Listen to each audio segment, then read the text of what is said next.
Welcome to Shaq's house. Shaq's house. That's our Shaq. You're now in Shaq's house.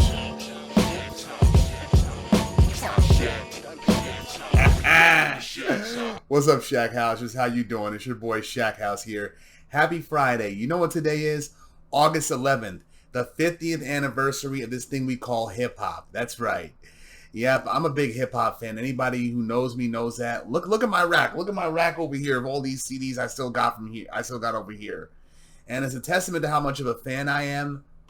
It's the earliest hip-hop album I got right here. That's right. RUN-DMC's, their very first album. That's right, from 1984. This one changed the style of how hip-hop looks. It made it okay to be yourself, and not have to dress up in no Rick James-looking shiny suits and whatnot. Although that later became the era when we got to Puffy and Bad Boy. But this right here, this is my favorite album ever, my favorite hip-hop album ever.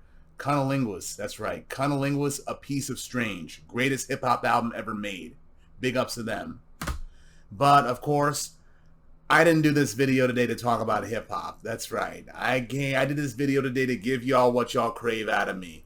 All these power breakdowns of some of the most obscure Marvel characters. And I got more of that for you today. That's right. You know what I got? Part 10 of the dumbest mutant powers that Marvel's ever come out with. That's right.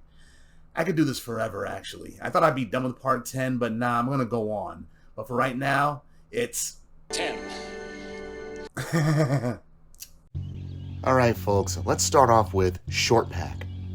Shortpack is a mutant telepath who can send and receive thoughts over a distance of several miles, though said distance becomes much shorter when confronted with unfamiliar minds.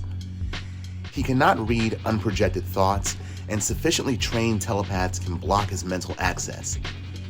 Athletic with size-proportionate physical abilities, he adapts everyday items for acrobatic use, such as using a pencil for a vaulting pole. Though possessing normal tissue density, he is more readily injured by an equivalent force than a full-sized person. And while he moves at relatively normal speeds, his size prevents him from covering distances swiftly. Some fun facts. When Shortpack's power manifested at puberty, he began shrinking until he was just inches tall. But Charles Xavier came along and taught him exercises in order to halt the process, although he remained unable to regain his normal size. He was part of Xavier's covert mutant underground, which addressed anti-mutant crimes, and he was close with both Mystique and Phantom X. He's 7 inches tall and weighs nearly a quarter pound.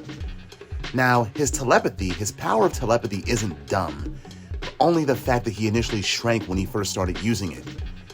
He's the incredible shrinking telepath, who if given enough time, can literally fit inside of your own head. Short telepath? Can you say small-minded or a short-range telepath?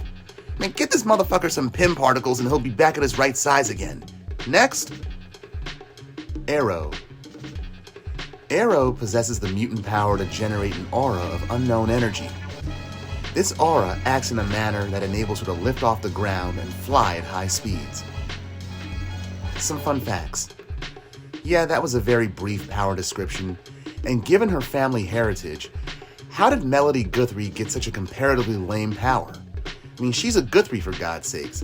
They're a powerful mutant family, according to Apocalypse, and she's one of many mutant siblings, including Cannonball, Husk, and Icarus. But I'll give her this, though. She gets props for being the very first mutant to undergo Crucible on Krakoa.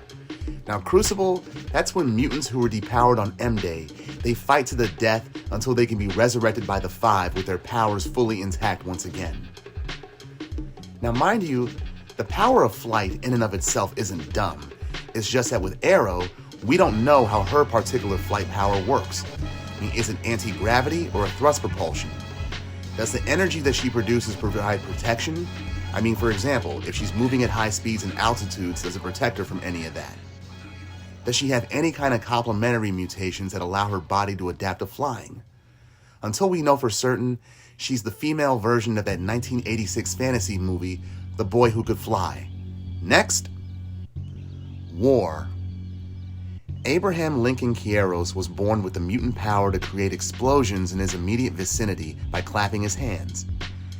His power operates by harnessing the minor kinetic energy created when his hands strike each other, amplifying it to a significant degree, and redirecting it spatially so that it strikes and affects any object within his line of sight, causing an explosive release of force. Though paralyzed during his service as a U.S. infantryman, the mutant known as Apocalypse modified him into one of his 4 horsemen.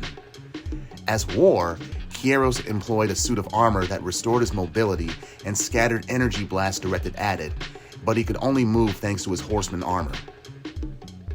Some fun facts. Abraham Lincoln Kieros was originally a soldier in the United States Army who sustained injuries during battle that left him paralyzed from the neck down and confined to an iron lung mechanical respirator. At an unrevealed point, though, he lost his horseman powers and his gear, and without the armor to support his broken body, he became completely paralyzed once again and even lost the ability to speak. However, his former fellow horseman, the mutant known as Archangel, used his short-lived light powers to heal Kieros' broken body. Now War, he is literally a bad case of the clap. I mean, I would hate to think that his power manifested during childhood.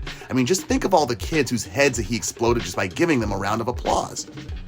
As a soldier, his power is useful if controlled. But also, he could never have had one of those old 1980s devices, you know, the clapper? I mean, he'd destroy everyone he'd get every time he used it. Clap on, clap off. Next, Threnody.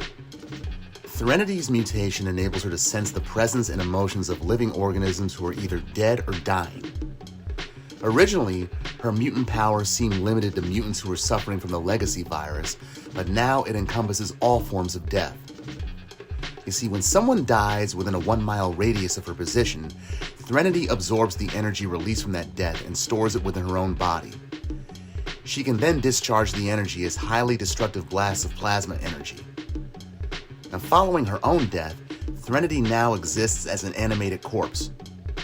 In addition, her power mutated to the point where she can now reanimate dead bodies by imbuing them with a fraction of the energy that she absorbed from them at the time of their death, and then mentally redirect them. Some fun facts. Threnody was originally depicted in Strife's Strike File No. 1 before her first physical appearance in X-Men 27. Now, since her mutant power manifested, she's lived homeless in both the streets of New York and Los Angeles before becoming under Mr. Sinister's care as something of a bloodhound for him. She feeds off of the energies of dead souls, then she releases that energy as a plasma charge. Dying people feed her power. They give her the energy that she needs in order to project plasma energy like Havoc or Hazard. And then the thoughts of those dying people linger in her head in order to make her crazy, which is why she looked like a cat lady during her first appearances. Apparently, she also had a child who's just as much of a necrophiliac as she is. And mind you also, this is the second melody that also makes this list in part 10. Threnody and Aero. For Threnody though, the living aren't that much good to her unless they're dying, are they? A sucky power. Next! And finally, Adrian Castorp. Adrian Castorp was a mutant whose mutation gave him polydactylism and a photoallergenic disorder that left him sensitive to light, so much so that he required special eyeglasses. Without them, he could visually perceive his environment only as patterns of infrared light. His mutation also left him with a degenerative nerve disorder which caused him to randomly lose motor control. His friends, Art Wagner and Helen Williams, they designed an exoskeletal amplification system for Adrian to wear underneath his clothes. The system was designed with a built-in power pack that restored his mobility and granted him superhuman prowess. Some fun facts. He only appeared in just one issue, and he was a college student at some small Boston college. He was most likely of German descent given his name, Adrian Castorp, and was taken down by the Defenders while protesting a speech at his school given by semi-anti-mutant politician Senator Robert Kelly. Now, Castorp doesn't have a grotesque mutation like the folks in District X, but he doesn't have any superhuman abilities either. I mean, his sensitivity to light allowed him to see the infrared spectrum, which implied some level of electromagnetic potential to his mutation. Now his mutation, it pretty much made him a walking farm for hereditary diseases. I mean, he's got erythropoietic protoporphyria, a motor sensory neuropathy, and 6 fingers on each hand. Now that last part, that could be considered a superpower since it made him a highly skilled piano player. I mean, having 12 fingers can do that, and probably made him a fan favorite with the ladies since he also didn't need light either, hint hint. He needed special glasses, a physical support system, and had 6 fingers. I mean, this guy wasn't a mutant, he was a social justice warrior's wet dream. Okay folks, that's what I got for you right now. I may be back in either a week or another 2 weeks depending on how things go, but tune in. I will be posting something then, folks. So you have a good week, and I'll see you then, and I hope you enjoyed this latest installment of my dumbest mutant powers that Marvel's ever done. Later. Mansion, apartment. Shack, house. Yes!